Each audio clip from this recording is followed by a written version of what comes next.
Right. Okay. Now, that was a great episode of Doctor Who, but it wasn't a great episode of Doctor Who. What it actually was a great 2 or 3 episodes of Doctor Who crammed into 25 minutes. Now, the last time that I watched Trial of a Time Lord must have been when we were in Greenhouse Street. So that's 10 years ago. And throughout the whole of watching this, I've had this image in my head of a cliffhanger. And the cliffhanger is, the one that exists in my head, was the Master saying that the Valeyard's the Doctor. And of course, that's not the cliffhanger at all. In fact, it drops in a really weird place in the episode. And is really weirdly structured so that it kind of slips out and you go, what? And then you have the moment you go, oh. Now, this just highlights the ridiculousness of the structure of Trial of a Time Lord, because the revelation of who the Valeyard is, the appearance of the Master, both of those things could be cliffhangers in their own right. Now, given that the Master's going to come and tell you who the Valeyard is, those two things are tied into one. So that's one cliffhanger. But that should have been the cliffhanger somewhere. Equally, though, the previous cliffhanger, Genocide, that's a great cliffhanger. That's a... What are you laughing at? What? There's nothing funny about Genocide, but the way you said that sounded funny. Oh, I'm sorry. But that's a great cliffhanger as well. So in my head, there was 25 minutes in between those two, and there's the cliffhanger. Then at the end of this episode, we get another amazing cliffhanger. Just how weirdly structured is this season of Doctor Who, and how much better could it have been with a bit more oversight, a bit more thought, a bit more skill. Speaking of skill, bloody Robert Holmes. Now, that's the last ever episode of Doctor Who written by Robert Holmes. And what a stonker.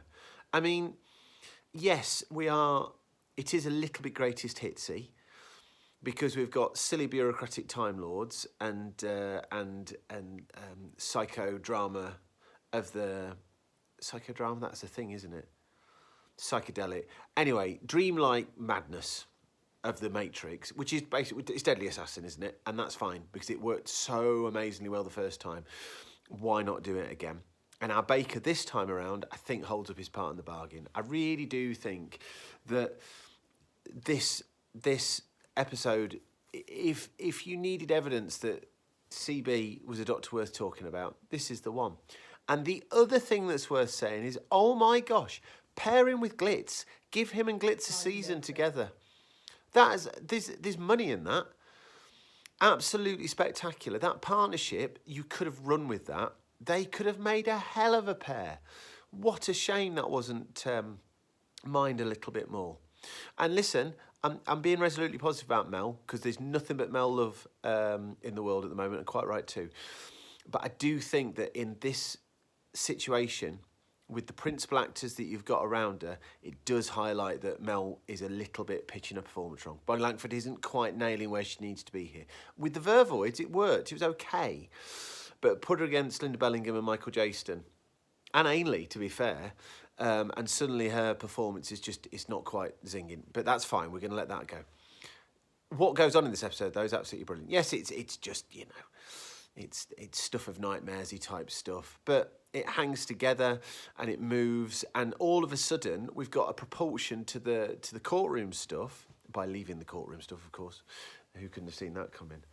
And just coming out of the courtroom and seeing the TARDIS there again, just coming out of the courtroom and having Mel and Glitz appear, that breathed new life into those bits. Obviously, I mean, there's new characters there, but what I mean by that is that it just felt a bit more as if it was part of something bigger. You can talk about the High Council all you like, but there's no... And this is one of the flaws here.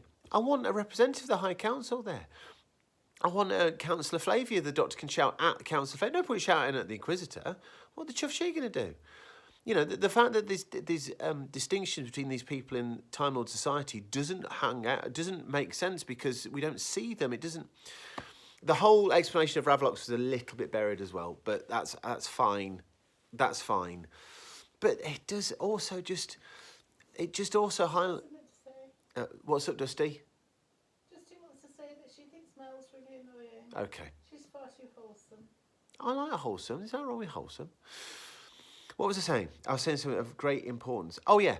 the fact that Mysterious Planet is suddenly put on a pedestal as being look what we have seen, it buries then Mind Warp. Although of course we get the reveal about Perry not being dead, but wimping out there. But anyway, but also Terror of the Voids means something. I don't know. And also we come back to exactly what I said the first time around. If showing the Mysterious Planet was going to cause one to question the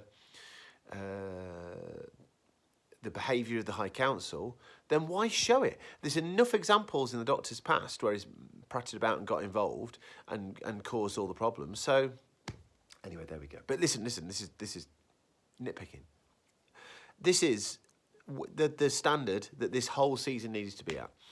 And whilst we have had moments, prolonged moments, nearly whole episodes of this standard, either the story's been great but the trial scenes have been dull, or the trial scenes have picked up but the story's flat.